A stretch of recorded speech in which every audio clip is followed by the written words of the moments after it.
I born in Kingston. My mom was a teacher. My father was a lawyer who became a judge. I went to St. Richard's Primary School. In fact, I went to St. Andrew Prep. And then when the third kid was born, they realized that them school fee, them couldn't. Sure. So I just, them switched me. Yeah. And it was the greatest thing they ever did for me. I went to St. Richard's Primary. Really? I took my common entrance from St. Richard's Primary. And I went to Monroe College. I boarded as a, boarding school in St. Elizabeth. And I was there for 7 years. I lived in Westmoreland for 4 years of that 7 years because my father got transferred to be the resident magistrate of Westmoreland. So I lived in Bluefield, right on the beat. My formative experience was living by the sea in Westmoreland, attending Monroe. And after Monroe, I went to UWI. I did a degree in math and computer science. And after that, I did a master's at Oxford University and a PhD in mathematics. And then I started my career after that, which was in business and finance. For 20 odd years, I believe, to add it up properly, prior to coming into becoming a member of parliament and minister of finance. Dr. Clarke brings a unique perspective.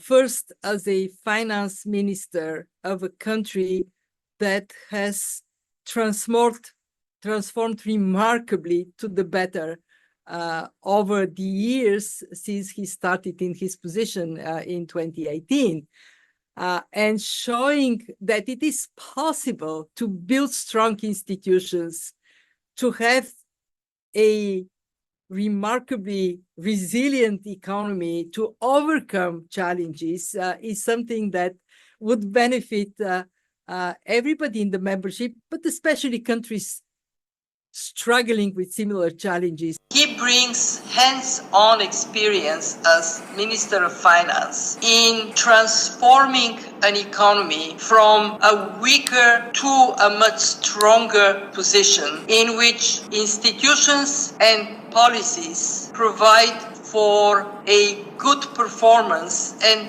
translate into jobs for the people of Jamaica and better opportunities for people in Jamaica. He has worked with the fund. We have seen him in action. We have seen his decisiveness. We have seen his dedication, and that leading from experience for other countries that face similar problems as Jamaica faces is extremely valuable. He represents a group of countries that are particularly challenged in a world of changing climate. He can effectively transmit the experience, the aspirations of these countries, but also speak to them, speak to our members in the Pacific, not just in the Caribbean, in the Pacific, speak to countries vulnerable, climate vulnerable countries in Africa in a way that's strengthened by where he comes from. He is very clear, he is very combative when he has to be, when he has to defend his point. But he also is reaching out to consensus. He wants things done. And I like that a lot about him because I fall in the same category. Our membership deserves from us to get things done. Jamaica is the first country where a sovereign issuance has been done to reflect on catastrophic risks. Jamaica just last year, 23, brought a bond that is based on domestic currency. These are things that other countries aspire for, they need to do. And I know that he will be a great addition to our team with the experience he brings. And it doesn't harm that he has a fantastic education.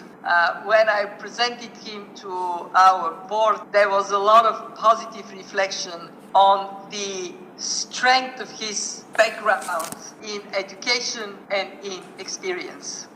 There's a part of us that likes the Nigel Clarke type, Rhodes Scholar, bright at math.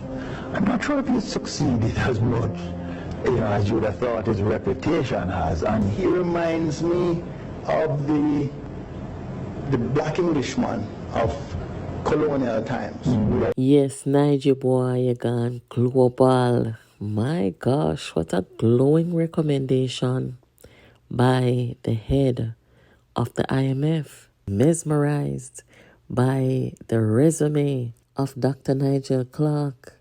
His parents must be so proud. His wife, his children, and all Jamaicans who are patriotic and who take pride in being represented in the world. Guys, this is a good era for Jamaica.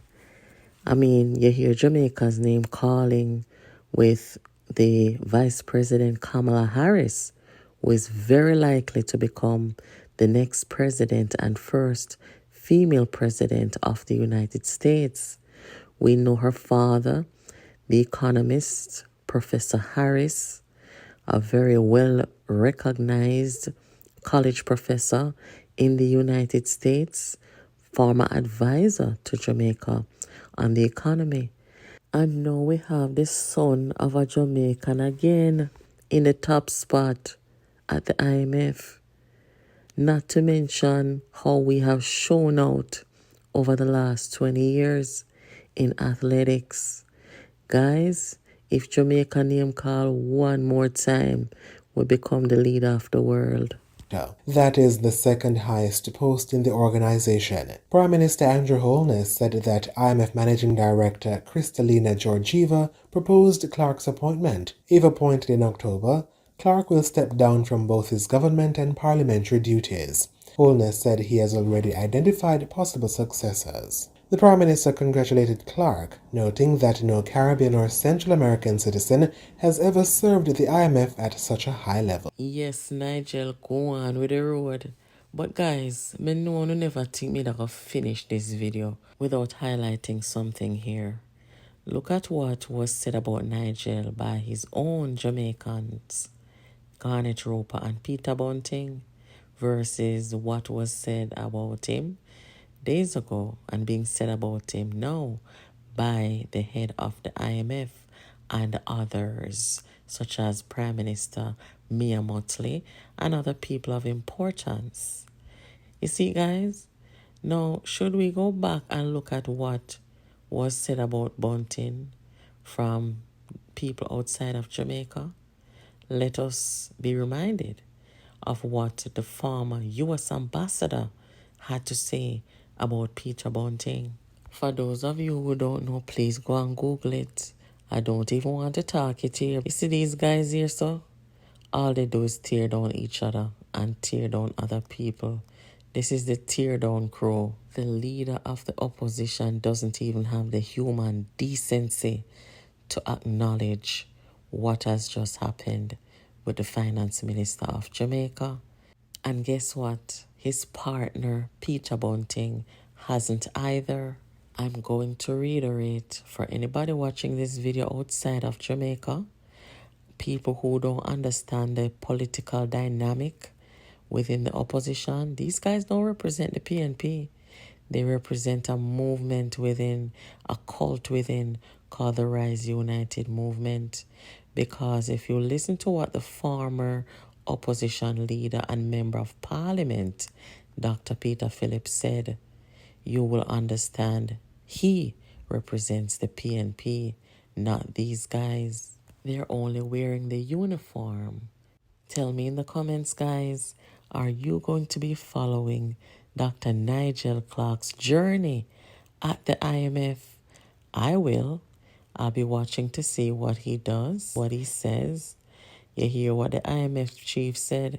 He's going to hit the ground running. I wonder if Nigel is going to retire at the IMF like Miss Antoinette, the Liberian economist who is retiring, who Nigel will replace. I guess we'll see. Anyway, guys, keep it locked here to Jamaica Politics Uncovered. And do me a favor, if you haven't already, please subscribe. Make sure that you have your notification on. Like, share, comment. Make sure you're getting this content out. Thank you for watching. Stay tuned for the next upload.